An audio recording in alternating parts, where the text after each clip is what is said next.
Você sabia que os estudos mais avançados de teologia afirmam que a pessoa só vai ver Deus, aliás, só vai ver Deus quem for para o céu. Quem for para o inferno não verá Deus. Nem no juízo particular, porque depois que a gente morre vem o juízo particular. É claro, Deus seria injusto de deixar uma pessoa lá no túmulo ficar esperando não sei quantos anos para esperar acabar o mundo.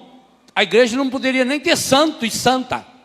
O juízo particular, como é que se dá o juízo particular? Imediatamente depois da morte, a pessoa é mergulhada na graça da morte. E aí existem 3 possibilidades só. Se essa pessoa está santa, se essa pessoa fez uma opção radical por Deus e não morreu com nenhum pecado mortal e nem venial, essa pessoa imediatamente sobe para o Pai. E aí ela vai ver Deus.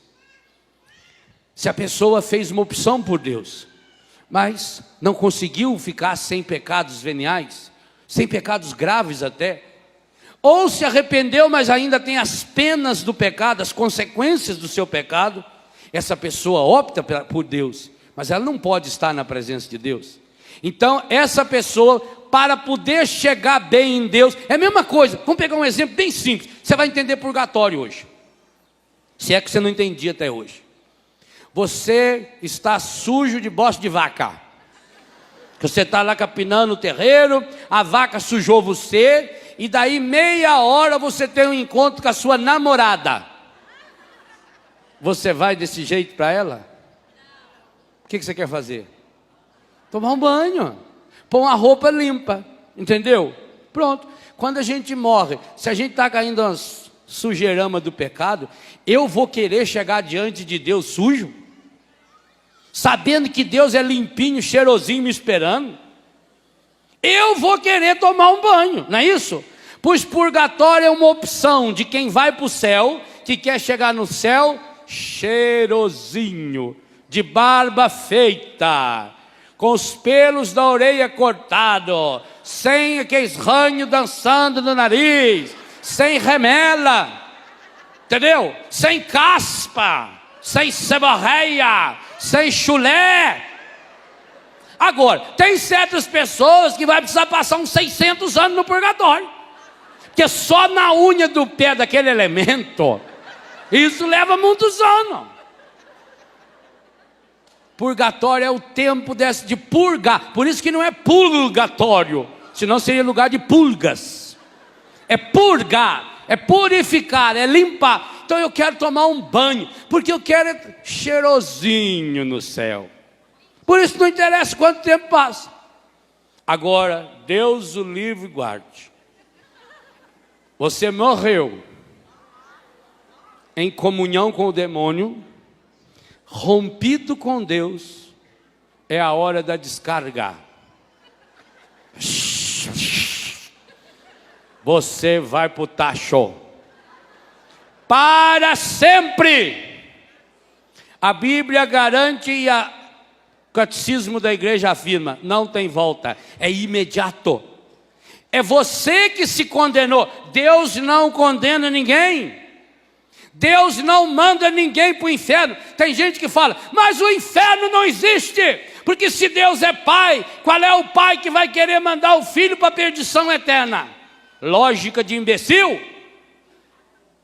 Não é Deus que manda ninguém para o inferno. Deus quer que todos os homens se salvem e cheguem ao conhecimento da verdade. Agora, Deus seria injusto, como um pai e uma mãe também seriam injustos, se um filho esforça, o outro não esforça coisa nenhuma, e depois os dois receberem a mesma coisa. Que é isso? Aí era Deus que tinha que ir para o inferno, e como ele não pode ir para lá, é melhor que a gente não vá também.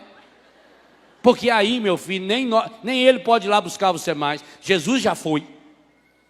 Então a pessoa faz uma opção. O inferno é consequência. O Eclesiastes 11, versículo 3 diz: a árvore, aonde ela cai, ela fica. Olha que passagem linda para a gente entender a morte. A pessoa que em vida procura o céu, ela cai na morte no Céu. A pessoa que em vida procura o céu, mas se suja no pecado, ela cai entre o pecado e o céu. Louvado seja Deus, vai para o purgatório.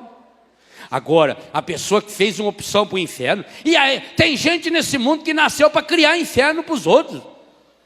Sujeito que nasceu só para atazanar a vida da gente. Que isso? Parece que tem prazer em ver a desgraça do outro, prazer em ver o sofrimento do outro, prazer em ver a dor do outro.